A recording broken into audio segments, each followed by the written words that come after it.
여러분이 잘 아는 것처럼 다음 주는 우리가 새생명 축제를 하기 때문에 제가 한 주간 당겨서 성탄절에 대한 하나님의 말씀을 여러분에게 전가하려고 합니다. 여러분이 잘 아는 것처럼 이 미가라는 선지자가 있습니다. 예수님이 이 땅에 오시기 한 750년 전에 계셨던 선지자인데 이사야와 함께 남한국 유다에서 하나님의 메시지를 전가하던 선지자였죠.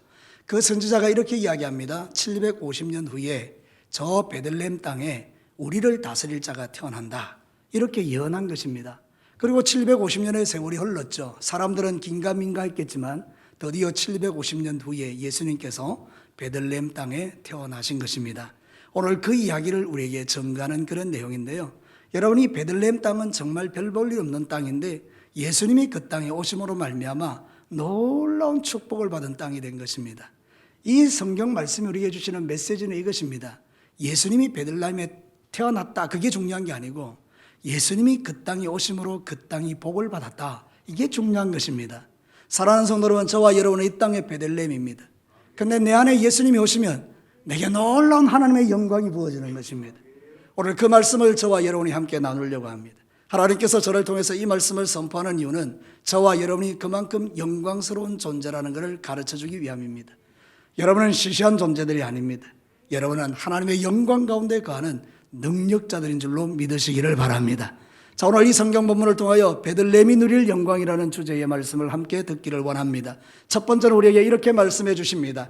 우리 다 같이 한 목소리로 합독하겠습니다. 베들레헴이 누릴 영광은 낮은 자가 높아지는 영광이다. 여러분, 베들레헴이라는 도시가 예수님 당시에 인구가 어느 정도 됐는가 하면 학자들에 의하면 1000명 미만이다 이렇게 이야기합니다. 그러니까 지금 우리 하동 땅에 제일 작은 고을 정도 되는 그런 데 베들레헴이라는 이름도 없고 빛도 없고 별 볼 일 없는 작은 성, 작은 마을, 그게 바로 베들레헴인 거예요. 근데 여러분, 그 베들레헴에 예수님이 태어나신 거예요. 그러니까 미가가 뭐라고 선포하는가 하면 베들레헴 에브라다야, 네가 작은 고을이지만 결코 그렇지 않다 이렇게 말하고 있는 거죠. 자, 오늘 성경 본문을 한번 보도록 하겠습니다. 2장 1절, 2절, 우리 5장 2절을 한번 읽겠습니다. 베들레헴 에브라다야, 너는 유다 족속 중에 작을지라도 이스라엘을 다스릴 자가 내게서 내게로 나올 것이라. 그의 근본은 상고의 영원에 있느니라. 여기 어려운 말 상고라는 말이죠. 이 태초라는 말입니다. 태초. 그러니까 태초부터 계셔서 영원한 분은 하나님 한 분밖에 없습니다. 그러니까 그 베들레헴에 태어날 분은 하나님이시다 이야기라는 거예요. 그러니까 아주 쉽게 내가 여러분들에게 이 말씀을 전하면 이런 뜻입니다. 베들레헴아, 네가 작은 데가 아니야. 왜냐하면 하나님이 너에게 오셔서 그 너는 아주 영광스러운 존재가 될 거야. 이 이야기를 지금 하고 있는 것입니다. 사랑하는 성도 여러분, 저와 여러분이 인생을 살다 보면 스스로 작게 여겨질 때가 있지 않습니까? 여러분이 가진 것이나 여러분의 지혜나 여러분의 학벌이나 여러분의 소유나 여러분이 있는 그 모든 것들을 생각하면 심지어는 믿음조차도 나는 참 작은 자야 그런 생각이 들 때가 있죠. 미미한 존재처럼, 별 볼 일 없는 존재처럼. 우리 진교계에서 나 하나 없는 거 아무도 신경도 안 쓸 거야 그런 생각을 할 수도 있겠죠. 근데 결코 그렇지 않다는 것입니다. 오늘 성경은 그 낮은 자가 이 놀라운 영광을 누리게 될 것이라는 뜻입니다. 어떻게 하면요? 예수님이 그곳에 임하시면. 사랑하는 성도 여러분, 예수님이 내 인생에 오시면 그는 이미 존귀한 자인 줄로 믿습니다. 여러분 이 사실을 분명히 믿으십니까? 예수님이 여러분에게 오시면 여러분이 이미 존귀한 자가 되는 것입니다. 에베소서 1장 23절에 이렇게 우리에게 위대한 선포를 하고 있습니다. 우리 한번 한 목소리로 읽어볼까요? 교회는 그의 몸이니 만물 안에서 만물을 충만케 하시는 이의 충만함이니라. 먼저 충만이라는 말이 엄청 많이 나오는데 충만이라는 건 꽉 차고 넘친다 이 말입니다. 여기 나오는 이 교회는 나입니다. 내가 교회입니다. 예수 믿는 내가 교회 아닙니까? 그 내 안에 뭐가 예수님으로 하나님으로 충만하게 된다 이런 뜻입니다. 사랑하는 성도 여러분, 우리가 뭐가 부족합니까? 여러분의 인생에 뭐가 부족합니까? 돈이 부족합니까? 건강이 부족합니까? 물질이 부족합니까? 지식이 부족합니까? 도대체 뭐가 부족합니까? 그런데 성경은 우리에게 뭐라고 이야기하냐면 네가 하나님으로 충만하면 그게 가장 좋은 것이다 이렇게 이야기하는 거예요. 여러분, 하나님이 내 속에 오셔서 나를 충만케 하시면 여러분 뭐가 걱정할 게 있습니까? 여러분 10억이 있는 사람에게 1원은 별로 중요한 게 아닙니다. 그렇지 않습니까? 너무 작은 액수 아닙니까? 근데 사람들은 1원, 2원 가지고 따진단 말이죠. 세상 이치가 그렇습니다. 너 몇 원 가졌니? 나 1원 가졌어. 너 몇 원 가졌니? 나 10원 가졌어. 와, 니 훌륭하네. 이게 세상적인 이야기라는 거예요. 근데 10억에다가 1원을 붙여놓으면 10억 1원입니다. 계산이 안 되십니까? 이 10억에다 10원 붙이면 얼마입니까? 10억 10원입니다. 어느 게 더 많습니까? 똑같습니다. 여러분, 이 이야기를 지금 하는 겁니다. 베들레헴 에브라다야, 닌 작은 고을이다. 그러나 하나님이 너에게 오시면 너는 이미 영광스러운 존재야. 이 말은 오늘 저와 여러분에게 위로가 됩니다. 저같이 별 볼 일 없고 부족한 인생이라도 하나님이 내 속에 오시면 나는 놀라운 존재라는 사실을 나는 믿습니다.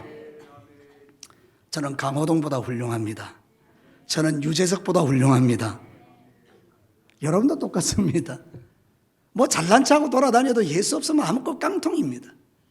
좀 부족해 보이도 예수님이 계신 만물을 충만케 하는 그 하나님의 충만이 이미 내 속에 들어와 있다는 것 아니겠습니까? 그래서 여러분, 바울은 이런 이야기를 합니다. 기가 막힌 이야기합니다. 여러분이 잘 아는 이야기입니다.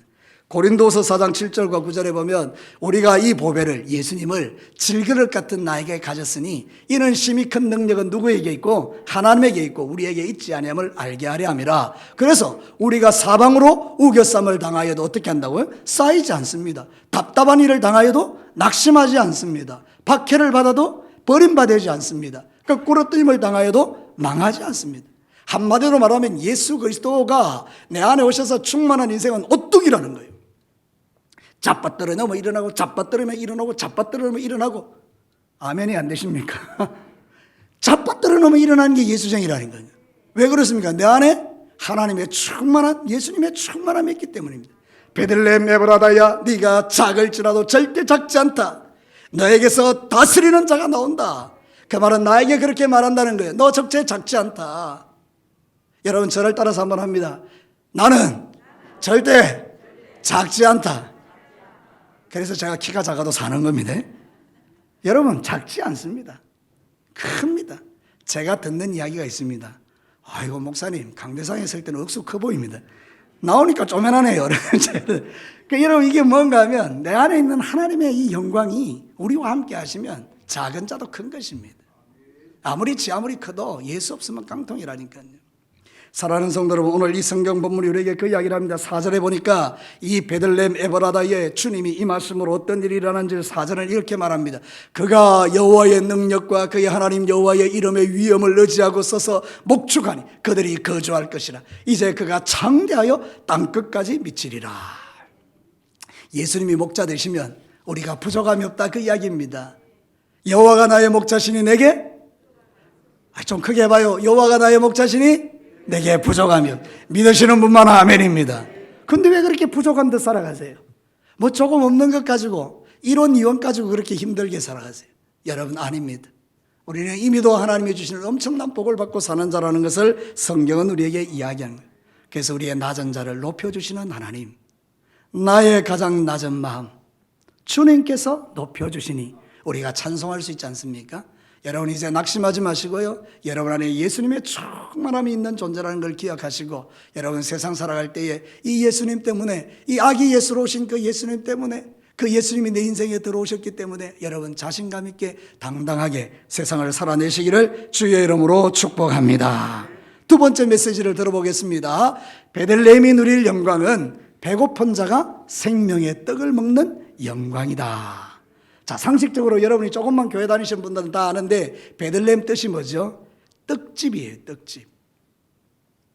여러분, 베들레헴 이럴 때는 베레트, 이거는 집이라는 뜻이에요. 집, 레헴, 떡. 그러니까 합치니까 떡집이 되는 거예요.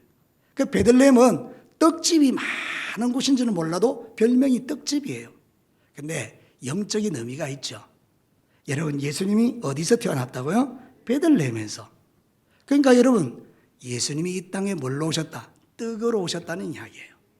여러분, 예수님은 어디에서 태어나셨죠? 마구간에 어디에 앉혀졌죠? 구유. 구유가 뭡니까? 말 밥통이에요. 말이 밥 먹는 그 밥통이 구유예요. 거기서 예수님이 태어나셨어요. 우연이 아닙니다. 예수님이 베들레헴 떡집에서 말밥통 위에 얹어주신 것은 오늘 저와 여러분에게 생명의 떡이 되시기를 원하시는 그 하나님의 마음이 담겨져 있는 그림이라, 그 말입니다. 그래서 저와 여러분이 이 세상 삶을 살아갈 때에 내 안에 영적으로 이 하나님이 주시는 생명의 떡이 충만하면 걱정할 게 없는 거죠.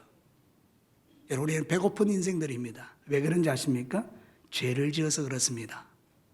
죄를 지으면요, 영적으로 다 배고픈 자가 되는 것입니다. 영적으로 다 굶주린 자가 되는 것입니다. 근데 여러분, 생명의 뜻인 예수님을 만나면 우리는 늘 배부른 자가 되는 것입니다. 이게 영적인 비밀입니다. 여러분, 세상에서 아무리 많은 것을 가져도요, 공허합니다. 공허. 인간은요, 영적인 존재이기 때문에 하나님으로 채워져야 만족이 되는데, 하나님 빠져나가 버리면 여기 있는 거 아무래도 채워지지 않습니다. 그래서 인간은 자살하는 것입니다. 채워도 채워지지 않으니 자살하는 겁니다. 만족이 없어서. 그러니까 여러분, 간단합니다. 생명의 떡이신 예수님이 내 속에 들어오면 걱정할 게 없습니다. 그래서 여러분, 예수님이 가는 곳마다요, 잔치가 벌어졌습니다. 잔치. 삭개오의 집에 들어가면 삭개오의 집이 잔치집이 되고요, 죄인 시몬의 집에 들어가면 죄인 시몬의 집이 잔치집이 되고요, 마리아의 집에 들어가면 마리아의 집이 잔치집이 되고요. 여러분, 갈릴리 가나의 혼인집에 들어갔더니 포도주가 떨어져서 주님 들어가니까 그 포도주가 또 회복되어서 잔치집이 되고. 여러분, 그 교회는 생명의 떡이 부어지는 곳인 줄로 믿습니다. 그럼 여기가 잔치집인 거예요. 그럼 여러분의 얼굴이 지금 잔치하는 얼굴입니까? 아니면 여러분 장례식에 온 얼굴입니까? 서로 한번 얼굴을 쳐다보고 확인 한번 해보십시오. 여러분 얼굴을 딱 보면 무슨 얼굴인가? 장례식장에 와 있는 느낌. 시커먼 옷 입고 와가지고 앉아가지고 장례식같이. 아니. 여긴 잔치집이에요. 잔치집. 예수님이 생명의 떡이니까 여기 잔치집이라 그 말입니다. 믿으시면 아멘입니다. 우리 진교교회를 장례식장으로 만들지 마시고 잔치집으로 만드는 여러분 되시기를 축복합니다. 그거는 우리가 만들어내는 게 아니라 우리 예수님이 여기 계시면 거기가 바로 잔치집이에요. 생명의 떡이신 예수님이 거기 계시니까. 그래서 여러분 베세다에 가보면 막 삭막한 들판에 그 5,000명이 넘는 사람들이 배 쫄쫄 굶고 있을 때 보리떡 5개, 물고기 2마리로 떡을 떼어주니 그 5,000명이 다 먹고 배부른 역사가 누구 때문에 일어났습니까? 예수님 때문에. 사랑하는 성도 여러분, 그래서 예수님은 요한복음 6장 35절에 이렇게 말합니다. 우리 이건 중요하니까 같이 한번 읽어보겠습니다. 예수께서 이르시되 나는 생명의 떡이니 내게 오는 자는 결코 줄이지 아니할 터이요 나를 믿는 자는 영원히 목마르지 아니하리라. 할렐루야. 사람들은 돈에 목마르고요, 출세에 목마르고, 명예에 목마르고, 건강에 목마르고, 자식에 목마르고, 모든 세상 것으로 막 목마릅니다. 근데 여러분, 예수님이 그 안에 오시면 이 목마름이 끝나버리는 것입니다. 주님, 난 오늘 밤 죽어도 괜찮습니다. 나는 이미 하나님 만났습니다. 할렐루야. 그러면서 주님 앞에 나아갈 수 있는 거예요. 내 영혼이 은총 입어 중한 죄지 벗고 보니 슬픔이나 천국으로 화하도다. 할렐루야. 할렐루야. 찬양하세. 내 모든 죄 사함받고 주 예수와 동행하니 그 어디나 하늘나라. 할렐루야. 누구와 동행해야 돼요? 예수님과. 마귀와 동행하면 거기가 지옥되지만 예수님과 동행하면 거기가 천국 하나님 나라니 지금 이 시간이 여기가 천국인 줄로 믿습니다. 사랑하는 성도 여러분, 베들레헴은 그 의미를 우리에게 가르쳐줍니다. 떡집, 그 떡집에 떡이신 예수님이 오셔서 모든 백성들을 부욕해 주셨는데 우리가 여러분 이 세상 삶을 살아갈 때 예수님이 없으면 배고픈 인생 되는 거예요. 곤란한 인생 되는 거예요. 여러분, 베들레헴에 떡이 떨어지니까 어떻게 되는지 아십니까? 나오미가 마라가 돼버립니다. 나오미는 기쁨이란 뜻이고 마라는 고통이란 뜻입니다. 나오미가 베들레헴에서 열심히 기쁨으로 살았는데요, 베들레헴의 떡이 사라져 버렸습니다. 흉년이 와서. 그래서 이 나오미가 모압 땅으로 가버리죠. 그리고 나니까 세상으로 갔단 말이죠. 어떻게 됐습니까? 거기서 마라가 되어 돌아옵니다. 여러분, 우리가 교회에 오셔서 예수님 믿고 구원받고 베들레헴에서 떡을 공급받고 살면 행복한데 우리 안에 은혜가 사라져 버리면 떡이 없어지는 거죠. 그럼 어떻게 되죠? 공고하고 마라가 오는 겁니다. 그러니 우리는 예수님 붙들고 살아야 돼요. 여러분, 주님 오시는 그날까지 예수님 꽉 붙들고 사시기를 축복합니다. 예수님 어떻게 붙들라고요? 그 단세 주무셨습니까? 예수님 어떻게 붙들라고요? 꽉 누가 뭐라 해도 예수님 탁 붙들고 사는 거예요. 그래서 제가 어른들 신방 가면 그런 이야기를 해요. 죽을 때 예수님 이름 부르고 돌아가세요. 예수님 부르시면 됩니다. 주의 이름 부르시면 됩니다. 집사님 아시겠죠? 예수 이름, 예수 이름. 사랑하는 성도 여러분, 이 베들레헴은 우리에게 그 이야기를 해주는 것입니다. 성경에 보니까 룻기 4장 14절에서 15절 이렇게 말합니다. 여인들이 나오미에게 이르되 찬송할지로다. 여호와께서 오늘 내게 기업 물을 자가 없게 하지 아니하셨도다. 이 아이의 이름이 이스라엘 중에 유명하게 되기를 원하노라. 이는 내 생명의 회복자이며 내 노년의 복량자라. 곧 너를 사랑하며 7 아들보다 귀한 내 며느리가 낳은 자로다. 예수님의 조상에 대한 이야기예요. 다윗의 정조 할아버지에 대한 이야기죠. 보아스 그리고 그 밑에 아들. 그러니까 여러분 생각해 보십시오. 결국 이것도 예수님에 대한 이야기예요. 지금 사람들이 나오미를 막 이렇게 칭찬할 때 네게 예수님이 계셔서 너는 존귀한 자가 되었다. 그 이야기를 우리에게 하는 거거든요. 그러니까 여러분 오늘도 저와 여러분이 생명의 떡이신 예수님을 꼭 붙드시기를 축복합니다. 여러분 안에 세상적 떡 아무리 많아도 배고픕니다. 세상적으로 부족해도요 은혜가 충만하면 살아냅니다. 저를 따라서 한번 크게 봅시다. 세상적인 떡이 부족해도 은혜가 충만하면 산다. 믿으시면 아멘입니다. 은혜를 받으셔야 돼요. 은혜를. 그래서 이번에 우리 부흥회 하지 않습니까? 우리 증교회 성도들 내일 다 오십시오. 집에 계시지 마시고요. 집에서 텔레비 본다고 집에서 뭐 있는다고 그 좋은 거 없어요. 3일 동안 그냥 교회 오셔서 이 베들레헴 떡집에서 예수님의 말씀을 가득 채우면 세상을 살아갈 용기가 생기고요. 이번에 오시는 목사님이 또 귀한 분 아닙니까? 그죠? 참 요즘 뭐 모시기가 되게 어렵더라고요. 그 어떻게 저하고 연결이 돼서 그 목사님이 시간을 이렇게 내주셔서 하나님의 은혜로 우리가 함께 하는 건데 여러분 이 정말 중요한 시간이니까 오늘 이번 부흥회가 베들레헴이 되기를 축복합니다. 떡집이 되기를 원하는 거예요. 그래서 여러분들 영적으로 방황하지 말고 말씀 탁 부여잡고 배부른 자가 되어 영적으로 배부른 자가 되어 주변의 많은 사람을 행복하게 하는 여러분과 저와 여러분 되시기를 주의 이름으로 축복합니다. 마지막 세 번째입니다. 우리 같이 한번 읽겠습니다. 베들레헴이 누릴 영광은 패배자가 승리자로 사는 영광이다. 여러분 성경에 한번 보도록 하시겠습니다. 오늘 여기 보면 5절에 이렇게 이야기합니다.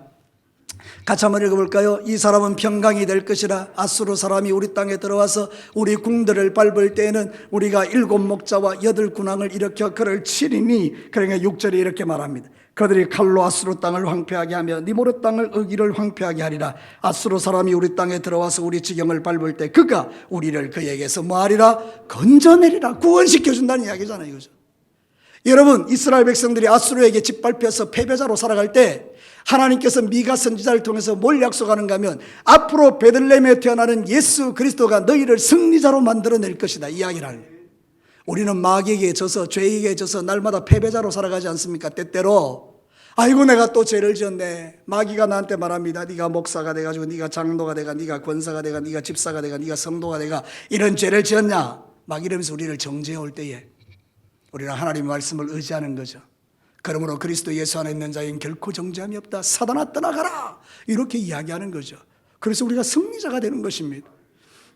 오늘 사랑하는 성도 여러분 이 예배에 오셔서 여러분 다른 것 다 잊어버려도 한 가지는 기억하고 돌아가십시오.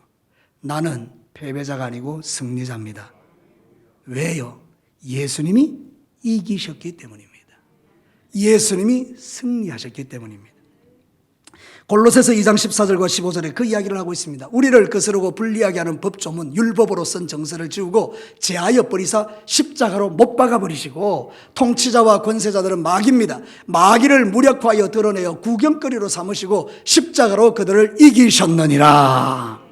여러분 이 영적 그림을 한번 보십시오. 제가 전에 한번 이야기 드렸지 않습니까? 로마 백성들은요, 로마 군인들은 전쟁터에 가서 이기면요, 그 왕, 신하들 싸그리 잡아가지고 빨가벗겨가지고 꽁꽁 묶어가지고 앞자리에 세우고 갑니다. 아니죠. 자기들이 앞에 가고 뒤에 따라가게 만듭니다. 그러면 백성들이요, 그 뭐 열광할 때 이 뒤에 따라오는 이 사람들은 구경거리인 거예요, 구경거리. 그러면 백성들은 말하는 거예요. 로마 군인이 이겼다. 우리 로마가 이겼다. 그러면서 그 사람들을 막 조롱하는 거예요. 포로들을. 근데 지금 이 그림이 이겁니다. 예수님이 십자가로 승리하고 앞에 가니까 뒤에 마귀가 질질질질 끌려가는 겁니다. 여러분 이게 능력이지 않습니까? 지금 영적 그림이 뒤집어졌다니까요. 마귀가 앞에 가고 우리가 질질질 딸려가는 이게 말이 됩니까? 말 되면 아멘입니다. 있을 수 없는 이야기죠. 예수님이 승리하셨는데 예수님 뒤에 누가 있습니까? 내가 있습니다. 다시요. 예수님 뒤에 누가 있습니까? 내가 있습니다. 그럼 예수님이 가고 내가 그 뒤에 따라가잖아요. 그럼 내 뒤에 누가 따라옵니까? 마귀가 따라옵니다. 어떻게 따라옵니까? 어떻게 알았습니까? 질질 끌려가 따라옵니다. 이게 영적 그림이라니까요. 그 예수님이 베들레헴에 태어나셔서 우리에게 그런 승리를 주신 거예요. 오늘 이 말씀이 주는 의미가 그것입니다. 미가가 선포합니다. 너희들이 패배자가 아니다. 너희들이 이제 예수 그리스도로 말미암아 승리자가 될 것이다. 그게 실제가 됐잖아요. 예수님이 땅에 오셔서 십자가에 죽으실 때 말이죠. 우리의 죄를 다 지고 가시고 예수님 3일 만에 부활하실 때 우리의 모든 죄가 용서받고 이제 하나님의 자녀되는 권세를 누리게 되었고 우리는 더 이상 낮은 자도 아니고 우리는 더 이상 배고픈 자도 아니고 우리는 더 이상 패배자도 아니고 이제는 승리자가 되어 주님의 뒤를 따라갈 수 있으니 이거는 저와 여러분이 누릴 영광이지 않습니까? 그러니 여러분 우리가 얼마나 행복자인지 모르십니다. 나는 행복자다. 그래서 여러분은 정말 이 노래를 불러야 됩니다. 시시때때로 부릅니다. 나는 행복합니다. 이걸 불러야 됩니다. 윤환기가 예수 믿는 사람이거든요. 영감을 받아서 세상 노래로 부른 것이 아니라 자기가 진짜 의미 있게 나는 행복합니다. 이런 죄인을 구원해 주셔서 정말 나는 행복합니다. 그 이야기거든요. 사랑하는 성도 여러분, 오늘도 저와 여러분이 이 땅의 삶을 살아갈 때 원수 마귀가 여러분에게 주는 생각을 받아들이지 말고 사단을 박살내고 승리자로 살아내시기를 주의 이름으로 축복합니다. 고린도전서 15장 55절 57절에 얼마나 자신 있게 바울이 선포하는지 모릅니다. 사망아 너의 승리가 어디 있냐? 사망아 네가 쏘는 게 어디 있느냐? 사망이 쏘는 것은 죄요 죄의 근능은 율법이라. 우리 주 예수 그리스도로 말미암아 여러분들 한번 읽어보십시오. 우리에게 승리를 주시는 하나님께 감사하노니 할렐루야. 원수 마귀가 지 아무리 날뛰고 설쳐도 예수님의 승리, 내 승리입니다. 그래서 우리는 하나님께 감사하는 것입니다. 여러분 우리는 이번 주에 큰 전쟁을 앞두고 있습니다. 새 생명 축제하면 마귀가 가만히 있지 않습니다. 어떻게 지 백성을 그냥 놔주겠습니까? 그러니까 할 수 있는 방법을 동원해서 이번 일주일 동안 열심히 방해하겠죠. 우리는 주님을 믿는 믿음으로 돌파하는 것입니다. 그 배후의 역사는 사단은 끊어질지어다. 사단은 떠나갈지어다. 그 하나님 앞에 기도하며 나가면 우리는 반드시 영혼을 얻게 될 줄로 믿습니다. 여러분 승리하는 교회는요 사자 같은 교회입니다. 성경에 보니까 8절에 그렇게 나와 있습니다. 이거 읽고 우리 성경 이제 마치도록 하겠습니다. 우리 8절 한번 읽겠습니다. 야곱의 남은 자는 여러 나라 가운데 많은 백성 가운데 있으리니 그들은 숲풀의 짐승들 중에 사자 같고 양떼 중에 젊은 사자 같아서 만일 그가 지나간 적 밟고 찢으리니 능히 구원할 자가 없을 것이라. 할렐루야. 우리가 사자 같아서 지나갈 때 원수 마귀를 찢어버리는 겁니다. 이게 얼마나 놀라운 약속입니까? 이제 하나님의 말씀을 마치겠습니다. 사랑하는 성도 여러분, 베들레헴 에브라다야 너는 작은 자가 아니다. 너에게 다스릴 자가 난다고 이렇게 예수님이 미가가 예언했던 그 내용 속에는 베들레헴이 누릴 영광이 있어요. 내가 누릴 영광이 있다는 거예요. 첫 번째 영광이 뭐냐면 낮은 자가 높아지는 영광. 이름도 없던 베들레헴이 지금은 엄청나게 하나님의 영광을 드러내는 도시가 됐지 않습니까? 생명의 떡을 먹는 그런 영광을 누립니다. 배고픈 내가 예수님 때문에 배부른 자가 됩니다. 그리고 패배자로 살았던 내가 승리자로 살아갑니다. 이런 은혜가 지금 이 시간 여러분들이 매일 천국 가는 그날까지 누릴 영광인 줄로 믿습니다. 우리 나가서 기도하겠습니다.